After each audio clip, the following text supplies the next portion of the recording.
বিসমিল্লাহির রহমানির রহিম। আসসালামু আলাইকুম। আজকে একটি খামারের মধ্যে গরুকে কৃমিমুক্ত করতে গিয়ে যে অবস্থা করলো একটি গরু, যা দেখে আমি অবাক একদম।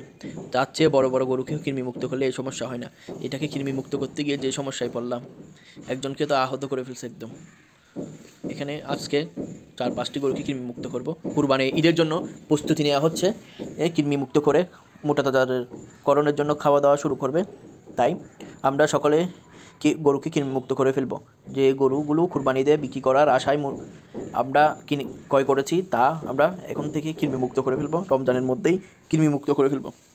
তারপর ভালোভাবে খাওয়া দাওয়া দিলে সঠিকভাবে গরু মোটা তাজা হবে এবং গরু সুন্দর এবং সবলভাবে তৈরি করতে পারবেন।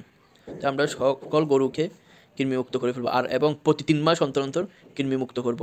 আর গর্ভবতী গাভীকে সিমেন্ট দেওয়া 3 মাস পর এবং বাচ্চা দেওয়া তার 7 মাসের মধ্যে কৃমিমুক্ত করা যায়।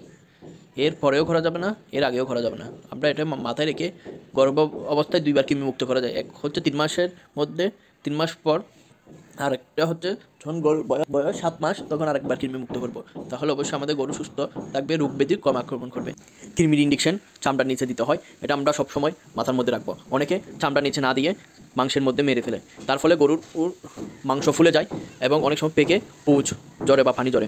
তা আমরা অবশ্যই মাথায় রাখবো কৃমি ইঞ্জেকশন, এটা হোক কলিজা কৃমি বা রুমেন কৃমি বা এগুলো ইঞ্জেকশনগুলো আমরা চামড়ার নিচে দিব।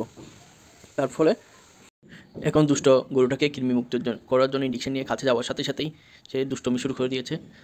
একজনের কন্ট্রোল করতে না পেরে আরও একজন আসছে তা কন্ট্রোল করার জন্য, ও পারতেছে না, একদম আমাকে সব ফেলে দিয়েছে অনেক দূরে। অনেক দুষ্ট গরুটা। এরকম গরুকে আমরা কৃমিমুক্ত করার সময় অবশ্যই সচেতন থাকবো, গরু যেন আহত না হয় এবং মানুষ যেন আহত না হয়। তার ফলে সচেতনভাবে যদি কৃমিমুক্ত করতে পারি, তাহলে আমরা নিজেরাও আহত হব না, গরুও আহত হবে না। রিস্ক মুক্ত থাকা ভালো, সবসময় সচেতনতা এবং সতর্কতার সাথেই কৃমিমুক্ত করতে চেষ্টা করব। যে কোনো ইঞ্জেকশন ইউজ করার সময় অনেক সচেতনতার সাথে ইউজ করলে তা ভালো কাজ করে এবং গরুর জন্যও ভালো এবং যে পুশ করবে ইঞ্জেকশন তার জন্য অনেক ভালো। তো আমরা সচেতনতার সাথে কাজ করব।